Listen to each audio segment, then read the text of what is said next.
ଈଶ୍ୱର ଦେବଙ୍କର ସପ୍ତମ ଜନ୍ମବାର୍ଷିକୀର ପୂର୍ଣ୍ଣାହୁତି। ଢେଙ୍କାନାଳ ରାଧାକୃଷ୍ଣ ବଜାରରେ ଥିବା ଶ୍ରୀ ଶ୍ରୀ ଶନିଶ୍ଚର ଦେବଙ୍କର ସପ୍ତମ ଜନ୍ମବାର୍ଷିକ ଉତ୍ସବର ପୂର୍ଣ୍ଣାହୁତି ଅନୁଷ୍ଠିତ ହୋଇଯାଇଛି।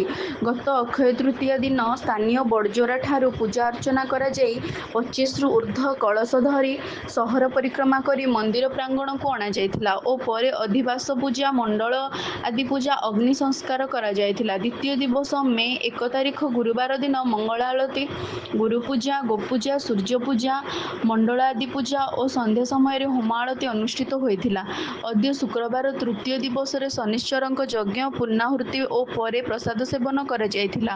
ପୂଜକ ରୁଦ୍ରନାରାୟଣ କବି ଶତପଥୀ, କର୍ତ୍ତା ଶେଷଦେବ ରାଉତ, କର୍ତ୍ତୀ ପ୍ରମିଳା ରାଉତ, କର୍ମକର୍ତ୍ତା ନନ୍ଦକିଶୋର ବ୍ରହ୍ମ, ବିନୋଦ ବେହେରା, ଖଗେଶ୍ୱର ଓଝା, କାର୍ତ୍ତିକ ମହାପାତ୍ର, ଦେବେନ୍ଦ୍ର ଓଝା, ପୁଷ୍ପଲତା ମହାରଣା, ପ୍ରିୟବ୍ରତ ବେହେରା, ସୁଲୋଚନା ଷେଣ୍ଢ, ଗଗନ ମାଟି, ସ୍ମୃତିରଞ୍ଜନ ରାଉତ, ଟିପୁ ବେହେରା, ଭବାନୀ ବେହେରା, ଚନ୍ଦନ ବେହେରା, ଚିତ୍ରଲେଖା ରାଉତ, ହେମାଳିନୀ ରାଉତ, ସରସ୍ୱତୀ ରାଉତ, ମୀନା ବାରିକ, ସୁଚିସ୍ମିତ ବାରିକ ପ୍ରମୁଖ ଉପସ୍ଥିତ ରହି ପୂଜା କାର୍ଯ୍ୟ ପରିଚାଳନା କରିଥିଲେ।